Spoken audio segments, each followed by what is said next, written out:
அரசு தேர்வுகளுக்கான நிலையான ஆட்சேர்ப்பு கால அட்டவணை உருவாக்கப்பட்டு அதை முறையாக செயல்படுத்தல் மற்றும் அரசு வேலைகளில் காலி பணியிடங்கள் இல்லை என்ற நிலை உருவாக்கம். 5வது, உழவர்கள் உள்ளம் மகிழும் திட்டங்கள்.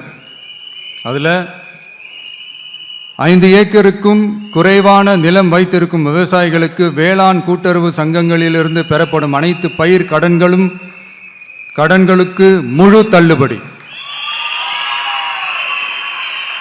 5 ஏக்கருக்கும் அதிகமான நிலம் வைத்திருக்கும் விவசாயிகள் பெறும் வேளாண் கூட்டுறவு சங்க பயிர் கடன்களுக்கு 50% தள்ளுபடி. நெல் குவிண்டாலுக்கு ரூபாய் 3500 குறைந்தபட்ச ஆதரவு விலை. கரும்பு டன்னுக்கு ரூபாய் 4500. தென்னை விவசாயிகளுக்கு கொப்பரை தேங்காய் விலை நிலைப்படுத்துதல்.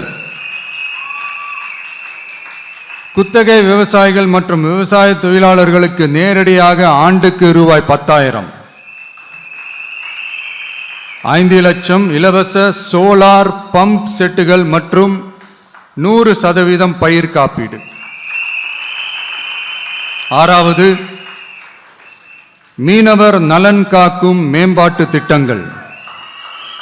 ஒவ்வொரு மீனவர் குடும்பத்திற்கும் மீன்பிடி தடை கால நிவாரணம் மற்றும் லீன் சீசன் உதவியாக ரூபாய் 27,000. பதிவு செய்யப்பட்ட ஒவ்வொரு மீனவருக்கும் ரூபாய் 25 லட்சம் விபத்து காப்பீடு.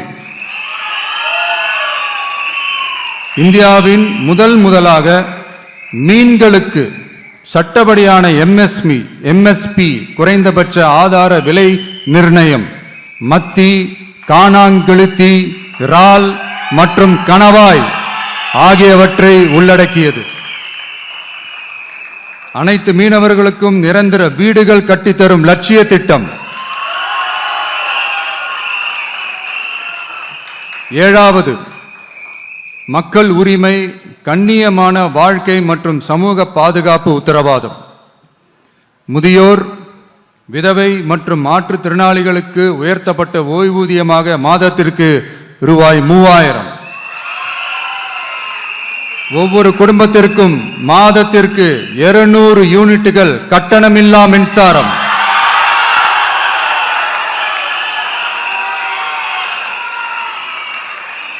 அரசு நிலத்தில் வீடு கட்டி வருடக்கணக்கில் சட்டப்பூர்வமான மின் இணைப்பு, வீட்டு வரி போன்ற ஆவணங்களுடன் ஆக்கிரமித்துள்ள அனைவருக்கும் பட்டா முறைப்படுத்துதல்.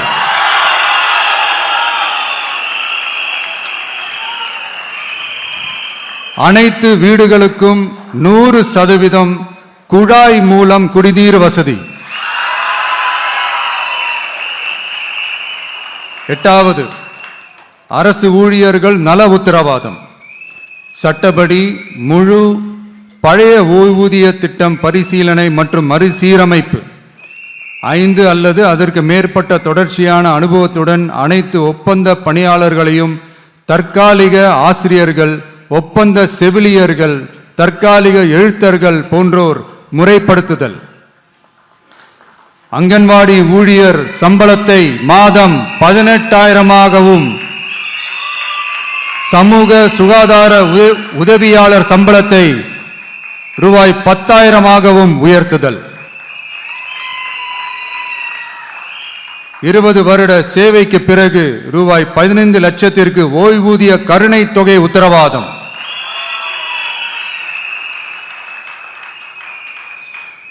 ஒப்பந்த ஆசிரியர்களுக்கு 5 வருட தொடர்ச்சியான சேவைக்கு பிறகு சம ஊதியம் மற்றும் தாமாகவே பணி நிரந்தரம் ஆகுதல்.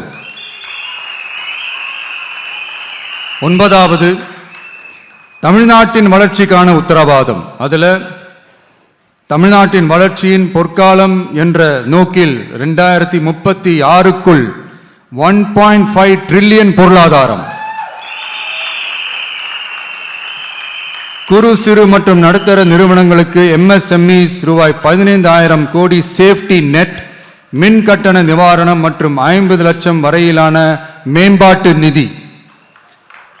அனைத்து பகுதிகளிலும் முழுமையான வளர்ச்சியை உறுதி செய்ய ஒவ்வொரு மாவட்டத்திற்கும் பிரத்யேகமான ஒரு மாஸ்டர் பிளான். இந்தியாவின் முதல் செயற்கை நுண்ணறிவு அமைச்சகம், செயற்கை நுண்ணறிவு பல்கலைக்கழகம் மற்றும் செயற்கை நுண்ணறிவு நகரம் ஆகியவை தமிழ்நாட்டை இந்தியாவின் செயற்கை நுண்ணறிவு தலைநகராக மாற்றும்.